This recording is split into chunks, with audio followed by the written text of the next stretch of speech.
Welcome back to Race Day for the Majors 24, the 24 in 24, and our fourth annual running of this great event. What started as a simple idea has exploded to what we have today. Nearly 700 teams, 688 to be exact, completed the pre qualifying process, and almost 3,000 drivers made at least one qualifying attempt, and many made many more. In fact, we raised over $2,000 for our series charities, including our designated race charity, the Hunger Project. So thank you so much for all of that support. Okay, let's get to the rules and protocol for the day, as there are quite a number of them, and we want to get going. And if a lot of what I'm about to talk about sounds familiar, I want to thank you. You read the rules. The race servers are going to be coming online at the top of the hour. These servers are hosted and they are password protected. You can find your password on the pre-qualifying results page, and one driver will register your team, and they will not be asked to declare the drivers for this event. Once the team is registered, any driver on the team can join the server and can take part in the grid photo. It doesn't have to be the person who is qualifying the car. The grid photo is an optional but recommended activity, and it is frankly a part of the fabric of Le Mans, and you'll get an instant piece of memorabilia to commemorate all the hard work you have put in to get to this day. When you join the server, whoever is doing the grid photo for your team, please drive around the track to the front stretch, and we advise that you don't drive backwards from the pit, as that could cause a disqualification from the sim.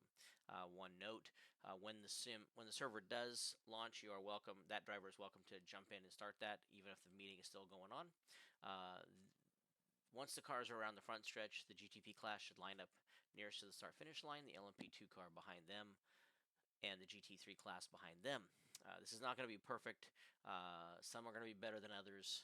It's going to be chaotic, but that's okay. Once the cars are basically lined up, you start taking screenshots and share them on your social, share them on our Discord. Where else are you going to find grid photos for almost 700 cars? We do want to remind everybody that the first 30 minutes of this session is not for practice of any kind, and it is only for the grid photo. Hopefully, we have done more than enough practice over the last couple of weeks. At the bottom of the hour, following the grid photo, we will do Hyperpole, which is simply an attached qualifying for the race. It will determine your grid position within your split. It is a lone 4-lap session, just like pre-qualifying was, but that's where the similarities end. The weather conditions and track state will be drastically different, so hopefully you're able to adapt to that. That's all part of the experience at Le Mans anyway. Race start. So once qualifying is over and the grid is set, we'll take to the start.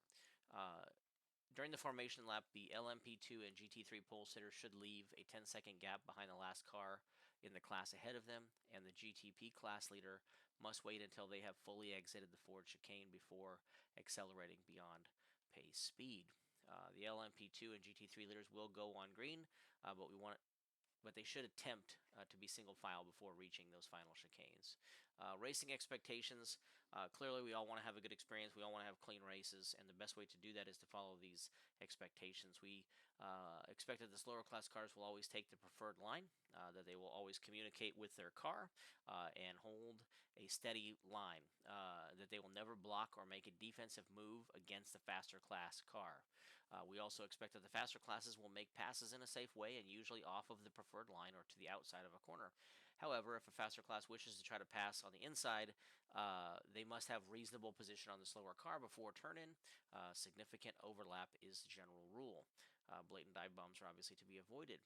When you are racing versus your own class, you are allowed one defensive move, but more than one is considered blocking and is not legal. While it's always okay to run a defensive line around Le Mans, that's really not going to be very successful. In the race, you are allowed to submit protests for any incidents in which you feel aggrieved. There's a whole set of rules on protests that you want to read in the rule book, but basically, live race control will be available in the top split for the entire 24-hour race, and we will intermittently be found in all the other splits as well. Outside of the live race control aspect, when you submit a protest, we will rule on it in the Discord. Everybody can follow along with the rulings in Discord. You can make your appeals in Discord. All we ask is that you follow the guidelines for submitting protests, and if somebody is found guilty and we need to issue a penalty, we will log into your server and we will log into your race split and we will assess the penalty. Okay. There will be 1,000+ penalties, excuse me, 1,000+ protests on the day, so please be conscientious about the protests you do submit. With regard to incidents, if you're involved in something, we understand that's frustrating. We understand you put a lot of work in, but that is not an excuse to become verbally or abusive in text. You got to stay civil. The use of profanity or other offensive chat towards a driver is grounds for penalty. And generally, we just want to keep the airwaves clean and clear. Regardless, keep the chatter to your teams and off of the general airwaves. So no need to tell people please and thank you when they're passing you, or pass left, pass right. All of that is extraneous and unnecessary. We don't need to hear that for 24 hours straight. Safety cars. There will be safety cars in splits 1 through 4.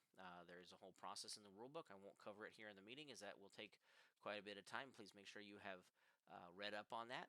You'll also, of course, get instructions in Sim should your split encounter a safety car. In splits 5 through 13, you don't have to worry about that. There won't be any safety cars. Yours is a straight sprint for 24 hours. Okay. That's the race. That's what's going to happen over the next 24 hours. And as we get ready to kick this shindig off for real, I want to recognize those who have made it happen. As you can imagine, this is quite an undertaking. I want to thank the dozens of race control volunteers who will be logging nearly 300 hours officiating this race. I can assure you that in 24 hours, they're going to hate all of you. So let's make them smile right now. I am especially thankful to all the competition committee members at the majors who make this race and all of our races possible. Garen, Sam, Lynn, Rob, to name a few, who have answered what seems like millions and millions and millions of questions in the Discord over the last couple of weeks. Their task is thankless, and I'm doing my best to thank them right now. And of course, I am so grateful to all the teams, drivers, and community who support what we do and come back to this event each and every year. And for those of you who are in your very first Majors 24, we hope this experience has been beyond everything you expected. That's enough for me. I think you are all ready to do this thing. Viva la France.